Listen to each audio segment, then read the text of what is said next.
Episode 116. Don't get mad at people or situations. Both are powerless without your reaction.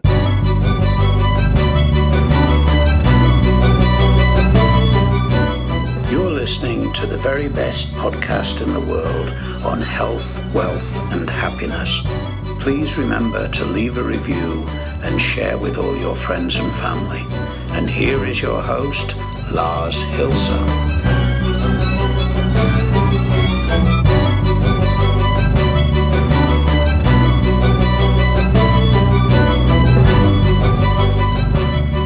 And we are back with a totally new episode in a totally new week.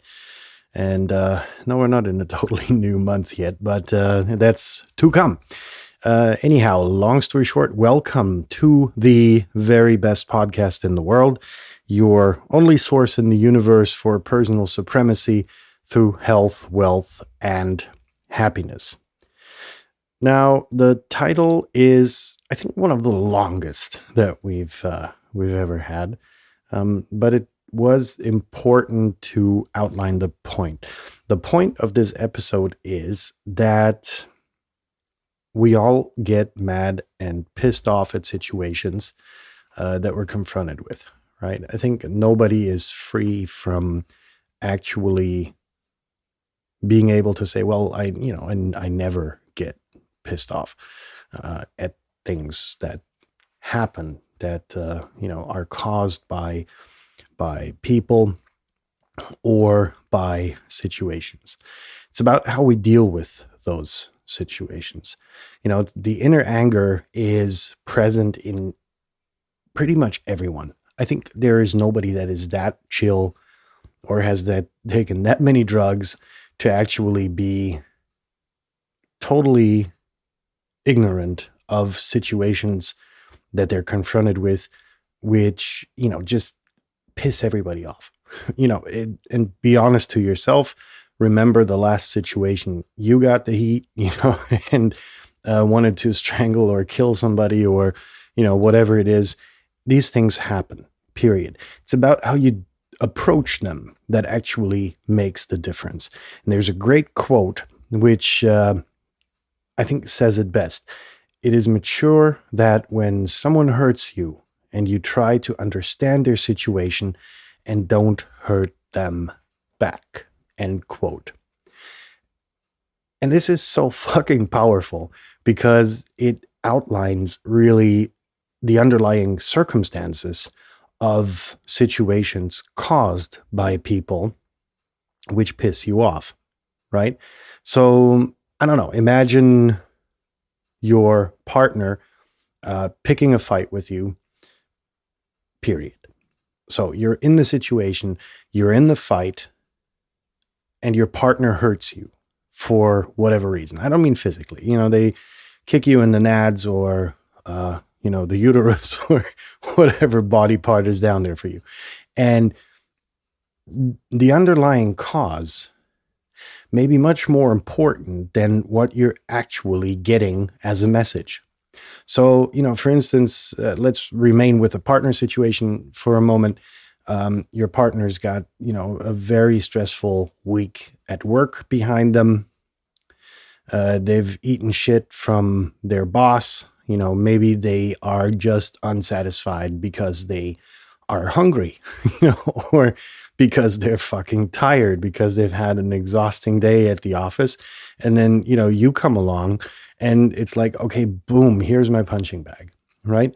So here's how it normally goes. Things escalate. Fights usually escalate until somebody starts to de-escalate. And that's where the maturity comes in. Trying to understand why they are doing what they're doing, why they're acting so unordinarily. It's not like them, right? You're in a relationship and, there's a fight. Why is there a fight? You love each other and everything. Sorry, I had to scratch my beard. And it's like trying to understand why is something that is missing in most of these alterations, right? It's like nobody ever asks the question, why are you being an asshole? You know, that's usually a thing which falls short always, right? The question is never asked. So, it's about, hey, somebody comes, wants to pick a fight with you, try to determine where they're coming from. What's the underlying cause of them being, you know, picky or agitated or whatever, because most of the reason, most of the time, it's not you, right? It's the underlying cause that stresses them out. And there are people who have a higher stress threshold than others, and that's the thing to really focus upon, right? So for me, when I'm edgy, normally I'm tired. I would say in about 90% of the situations. So the solution for me, not to let it escalate to a degree where I would, you know, through my edginess, cause my surrounding to suffer, I just go to fucking bed for half an hour. It's the solutions sometimes are so simple. It's like figuring out for yourself and being aware what makes you edgy is really the first step, towards figuring out how to avoid such situations in the first place. So, be reflective on yourself and about yourself, what pisses you off. And here's the thing, not even a boss would get pissed off at you if you said, hey, I need to tune out for half an hour. I need to have a power nap, because otherwise things will go apeshit here. I think there is no one in their reasonable mind that would say, no, you carry on working. Yeah, of course, if you work in a supply chain factory, bad idea. But you know where I'm getting to, right? It's like, have all of your parameters in tune to a degree where you don't need to get edgy, right? That's the preventive measure. If you get confronted with edginess by somebody else, try to figure out what the real reason is and offer them a solution.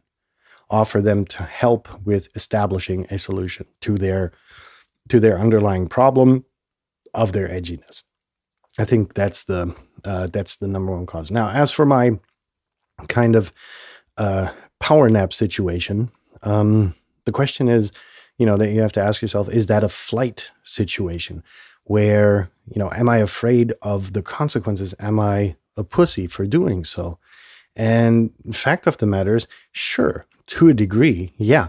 But, if I'm edgy and cranky, who am I helping? Reflect on that for a moment, bitch. It's like, what am I contributing to anyone or anything being edgy because of something that I can manipulate, right? I can go to bed. I can, flee the edgy situation. Sure. Yeah, that's a flight situation. But, it's like the fight situation is kind of pointless if you reflect upon it truly. So, it takes character and guts, period. You can't normally do that in a work environment or other parts of life. I'm in a very, very, very luxurious position to be able to do that. And I will do that whenever anyone is around. I don't give a flying fuck, because I can either defuse the situation by having my power nap, or I can be edgy, cranky, unproductive. Put that on a scale, right? It doesn't compute, to stay awake when actually, I should be going to bed for half an hour, defuse the situation, come back totally motivated, totally happy, totally productive. Yeah, there you go. I would not only harm myself, I would, potentially make make the people and everything around me, charge it up with negative energy. And it's like pointless, by just taking half an hour and cutting that out, recharge your batteries, go back to work. Now, the same thing applies for, different people have different triggers, right? So it's, some people get edgy when they're hungry and they don't really know that they're hungry because they're totally in the flow of working or whatever it is they do at the end of the day. So they forget to eat. So they get edgy and cranky because they're not being fed properly or they don't feed themselves. So, that's another thing. It's whatever triggers you to be edgy, diffuse it, period. I think, it actually boils down to that. Another thing to really consider at that is in that context is, not to get mad at people or situations, is to think of when, someone is close to you and is having a hard time. Again, they're usually tired or overworked or stressed out, etc. And from that's what I was just trying to say. Start heated conversations, and the result may be that things get said, which may seem insanely cruel. And so that's because the situation is so emotionally charged, right? It's totally detached from facts at that point. And that's when, when other people are emotionally on the edge, the smallest misstep can lead to an explosion. That's why I meant that's why I said diffusing a moment ago. So it's like, so the logical consequence is to deal with it, and instead of feeling offended, offer compassion, offer rest, offer help for them to deal with the underlying situation, and, just take care of them. And I think that was a good recap. So in that sense, if you know somebody who is, rather explosive without being at a stage of awareness where they can figure out the underlying cause themselves, share this episode with them. Because it's a good idea to really raise the awareness and make them aware of the underlying cause. And in that sense, yeah, share that. And if you haven't subscribed to the very best podcast in the world, please do so. And other than that, I wish you a successful Monday. And if you've already had your successful Monday, have a good night and a good night's rest so you're not cranky tomorrow. And we'll be in touch tomorrow and talk about something else cool. I forgot my notes on the other desk, so I forgot which episode we're going to do tomorrow. So in that sense, good night, peace out, stay safe and everything, and we'll be back in touch tomorrow.